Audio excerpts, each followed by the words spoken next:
to the beautiful state of Hawaii. Now, there are going to be a lot of things that we are going to need to watch out for. First off, chickens are everywhere. And a little birdie told me, not the same little birdie as the chicken, but a different little birdie, different species, told me that these chickens like to wake you up at about 5:45 a.m. on the dot every day. Specifically the roosters, for some reason, need to go cock-a-doodle-doo every single morning and wake everybody up. So we're gonna need to watch out for those guys. Secondly, there are mongooses here. Last time I saw a mongoose was in South Africa. So these little guys are kind of cool. They look like the cross between an iguana and a squirrel. Now, that may not describe a mongoose in any way, but trust me, for whatever reason, when I saw it, that's immediately what I thought. Iguana and squirrel. So hopefully we can see some of those guys. In addition to that, hopefully we can do some fishing, because you guys know that I love to do some fishing. And there's gonna be a whole lot of different sea life out there, because we are, as a matter of fact, in the middle of the Pacific Ocean. This beach is one of the cleanest beaches I've ever seen in my entire life. Swimming up, I didn't get a single piece of trash in my mouth, nor did I step on a single piece of trash running up here. Hawaii is a very environmentally conscious state, and it's really going to be an amazing adventure, because this is a crazy little ecosystem. So you guys, we got a lot of adventuring to do, so we'll cut the chit chat and go ahead and get adventuring. Alrighty guys, so this might seem like the most terrifying thing in the world, but it's actually pretty cool, and it's an interesting phenomenon. So you might see here, see that big bunch there that looks like a seed pod or something hanging off of that tree? That's actually a living ball of bees. And what this is called swarming, and it's when honeybees relocate. So their population got to the size inside their hive that the queen decided to split the population into 2 or more different colonies. So these guys are going off to make a new colony, and they're all living off of honey stores right now. So they're actually not super aggressive, because they aren't protecting a hive, and they're also not full of too much energy, because they are focused on relocating. But yeah, it's a really cool little interesting phenomenon. You might have seen before that people will go and scoop up the whole bunch of them with their hands, and if you get the queen, the rest of them are gonna follow. But yeah, just thought that was a really cool little sight. Not gonna get super close, not gonna put them on my face like a bee beard, but thought I'd show you guys.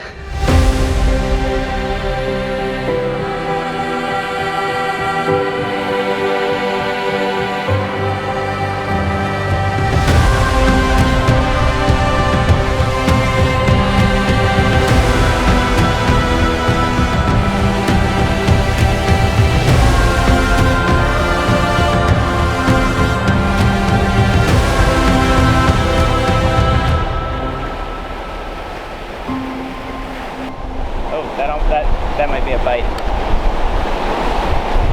Alright you guys, we are out here on the shores of Hawaii, trying our luck with the fishing pole. Now I'm doing my usual method of fishing, which is just putting a weight on and a hook and popping some dead bait on there. Got some squid and launching it out there and just seeing what'll come across it. Chances are it'll be some bottom feeding fish. With my luck, it's probably going to be some sort of catfish. In Hawaii they do actually have sharks coming in this shallow sometimes, so it'll be kind of a gamble to see what we catch. Hopefully we do not catch the humuhumunukunuku apua, which is the state fish of Hawaii, also known as a triggerfish, but those guys tend to stay in reef areas a little bit more, like where we go snorkeling, but don't want to catch those guys. Alrighty guys, check out the size of this snail. I don't know if you could tell. I'll put my thumb next to him. There's my thumb. That's a big old land snail. But he's being kind of shy right now, pulling his eyes into his body, his eye stalks. You can see on my macro footage, his eyes just rolling up inside himself. It's pretty cool how they're able to do that.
We're currently hiking up to a waterfall, and this terrain is just incredible. The biodensity is off the charts. I mean, just look at all the greenery around. It seems like everything's growing on everything else.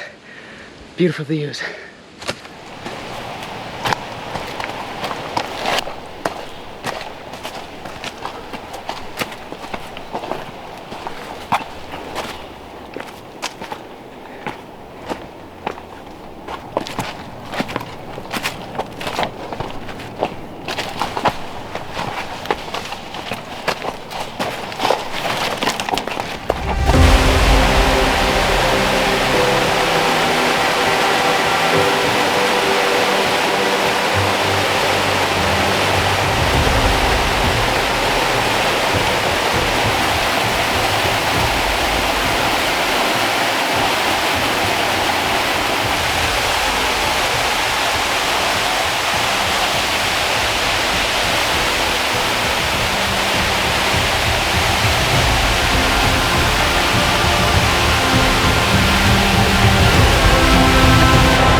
Alright, you guys, we are going on a mongoose hunt, and the only shooting we'll be doing is with the camera. Now you might be saying, Alec, a mongoose hunt? Mongooses aren't, or mongeese, however you want to pluralize it, aren't native to Hawaii, and with that, you'd be correct. Now, the way that the mongoose got here seems to follow a similar storyline to a whole lot of different, very invasive species that we know of today. Before there were mongooses, there were lots of rats running around on the island, and the Hawaiians said, tired of these rats eating all my food. So what we're gonna do is we're gonna bring in some tiny apex predators to go along and nip up all these rats. And so they did. Similar to a lot of the other stories like I was talking about, the mongoose plan didn't really work out.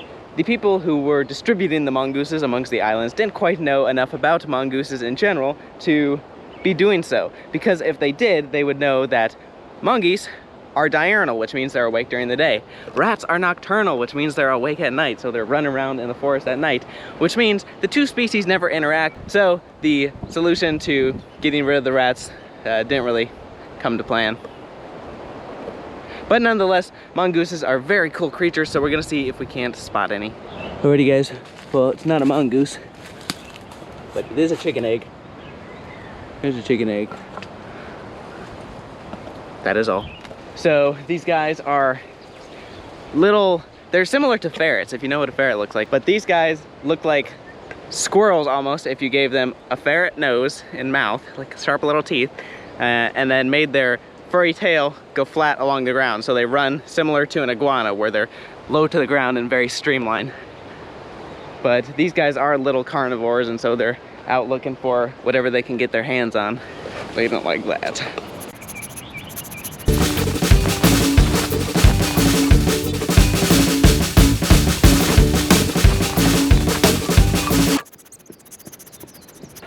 I think the mongooses won this round.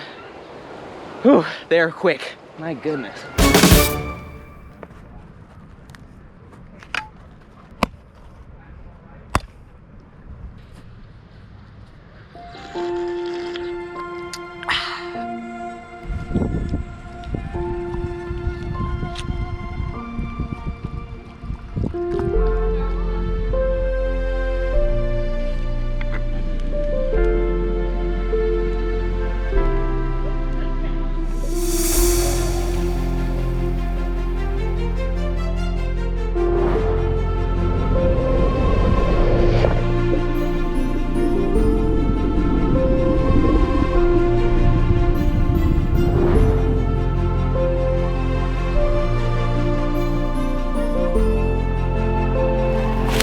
Alrighty guys, I've been out snorkeling quite a bit since I've been here in Hawaii, and boy, does my mask fog up. So this is Maupaka, and the very amazing trick that this plant can do is can actually act as a sort of defogger for your scuba mask. So you just rub it around, and because there's glycerin in the plant, it's actually going to keep it from fogging up. And it's supposed to, people claim, work better than the actual manufactured stuff that you can buy from the store. So we're gonna go ahead and give it a try. But the interesting thing about this plant is there's actually a bit of backstory behind it as far as Hawaiian mythology goes. There's a beach variety, which we have right here, which is very convenient since we're going to be using it at the beach, and a mountain variety. And the story has it that the beach variety represents the female, the mountain variety represents the male, and it was two people, two lovers who could not be together, and they ended up being separated because they weren't destined to be together because of their class. The woman was Hawaiian royalty and the male was a commoner. But if you take a look at the flower is actually quite interesting because it's half of a flower. So it's said that the female down here got this half of the flower, the male up in the mountains got the other half of the flower, and then they connect, and it's love, I guess. But anyways, I'm gonna rub this around in the mask, get it all nice and defogged. Just wanna crush up the leaf real good, and then we'll test our luck.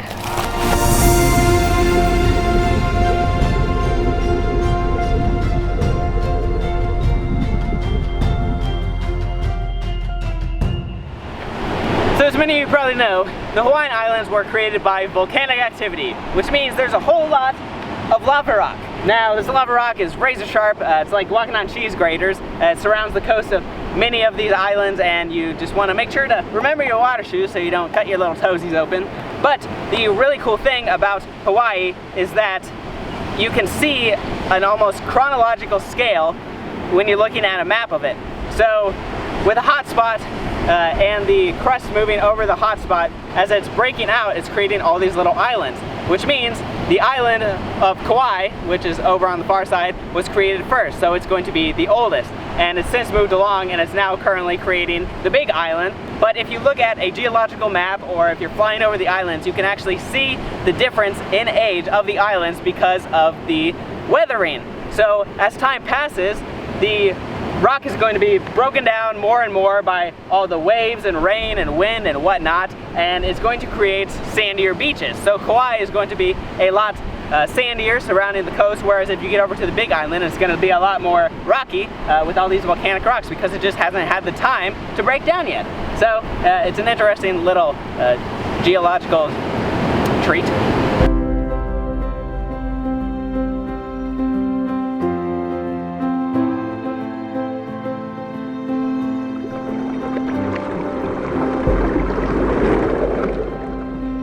We're currently hiking in the middle of a bay. We are out on a sandbar, and that is why I'm not submerged at the moment. But I'm just taking in this amazing view. We got blue skies and green hills, and boy, is it crazy. At the moment, there are no active volcanoes on the island of Oahu, which is where we are, so we don't have to worry about being engulfed in lava flow. With it being in the tropics, you get a pretty substantial amount of rain, and it's fairly consistent. There are certain parts of the island that'll get dry certain parts of the year, but for the most part it does stay pretty green and beautiful.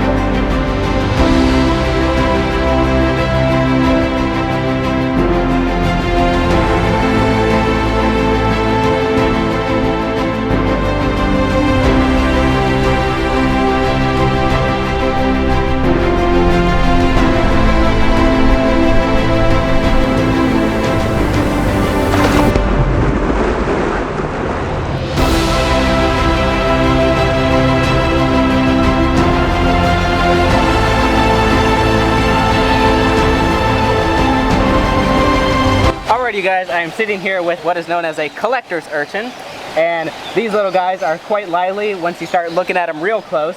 And the reason that they're called collector's urchins is because they will actually pick up little pebbles and pieces of sand off the bottom of the sea and pop it up on top of themselves for camouflage. And this over here is a black sea cucumber. Now these guys will go along the bottom of the sea floor, and what they'll actually do is consume sand, so pass it through their body and take out any digestible organics that they want to get some nutrients, and then poop out the sand. Doesn't sound too pleasant, but I guess he enjoys it.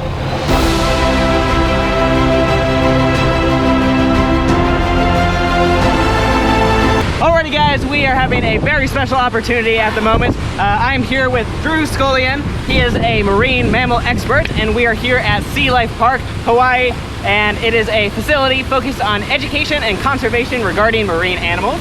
And we are here with a wholphin. I bet you guys have never seen one of these guys before, so tell us a little bit about the wholphin. Alright, well, our wholphin is a hybrid, which is basically two different species having an offspring. Her mother was an Atlantic bottlenose dolphin. Her father was a type of whale called a Pseudorca crassidin.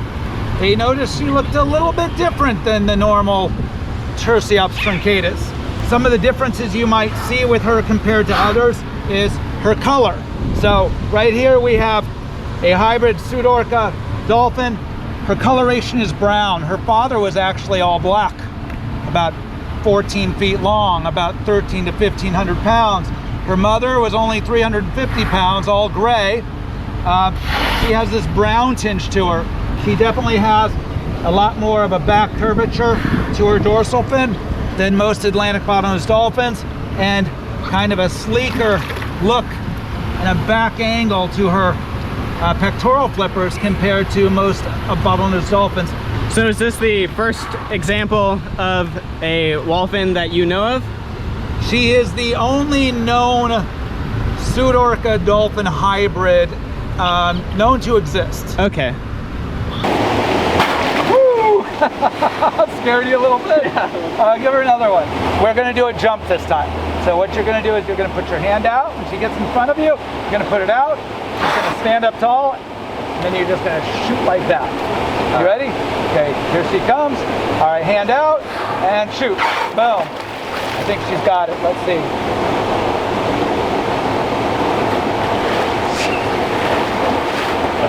Alrighty, so you obviously have some very well-trained participants here. What are the advantages to training outside of just performing? So a lot of these big behaviors you see these animals do, the flips and the jumps and the vocalizations, these things inspire people to want to learn more about them because of that entertainment value. So all of these behaviors you see, sure, we're entertaining people, but we're educating them with that attention. One of the bigger aspects of our behavioral training program here at Sea Life Park, though, is also to better care for these animals. So all of our animals, including Kei Malu, are trained a variety of different behaviors that we call medical husbandry behaviors. So for example, Kei Malu can lay out to her side and she can present her tummy. And if you were a veterinarian, we could bring down an ultrasound machine and do an ultrasound on her right here. We've trained them to be able to cough for the doctor, just like we kind of do sometimes. And they can cough really hard, and we're able to get some samples of what might be in her blowhole. And look how relaxed she is. She lets us inspect her whole body. And this is kind of a game for her. She knows that when she does it, she'll get rewarded for it. If she doesn't want to do it, she can swim away. They'll give us their tail, and we can look around, we can find a vein, clean it, and they'll let us take a blood sample so we can have a nice, healthy, proactive medical care system.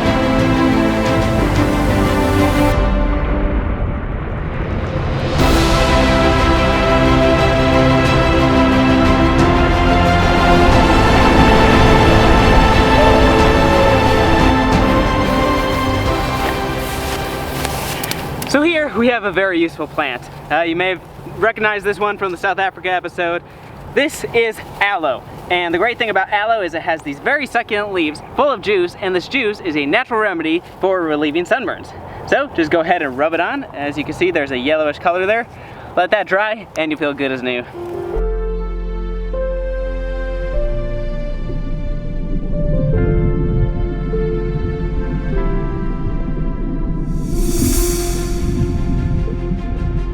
So as I'm hiking along, notice there's a number of beaches here in Hawaii where the shore is made up of pieces of coral.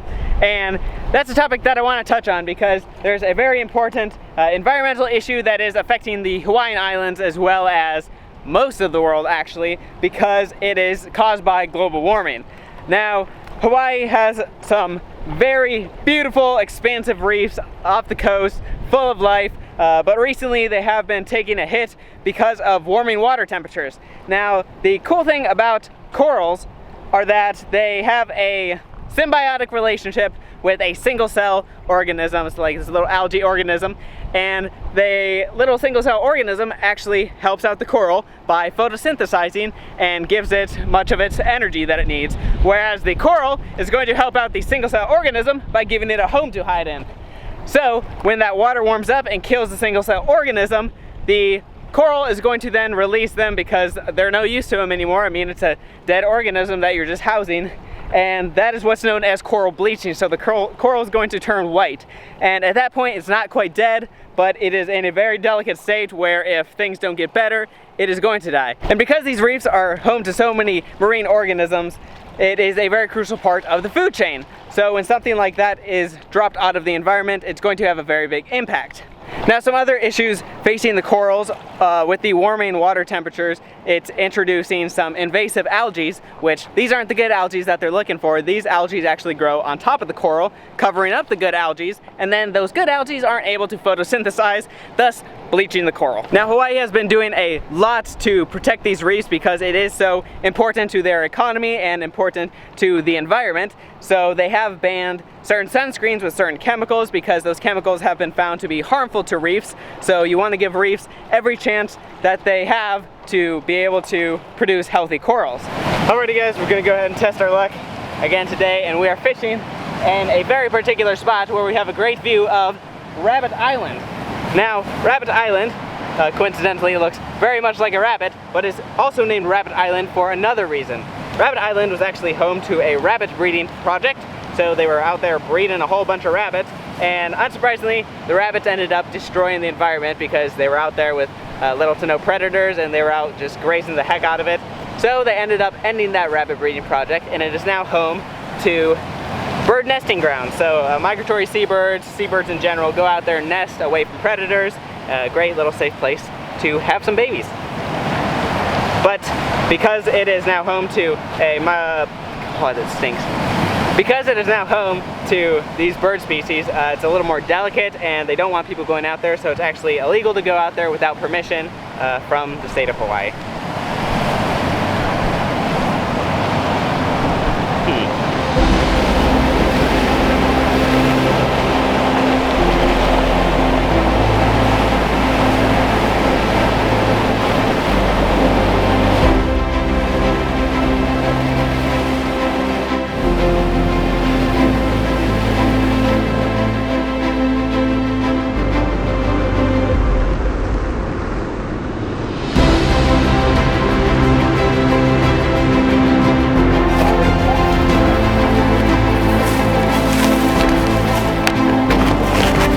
Alrighty guys, we have quite the view behind us, and unfortunately all good things have to come to an end, but it has been a wild adventure, and if you listen closely you might be able to hear the luau going on. I had an amazing time. It's some of the most clear and beautiful water I've ever seen. Very delicate ecosystem that we have to work hard to keep safe and conserve. So until next time you guys, stay wild!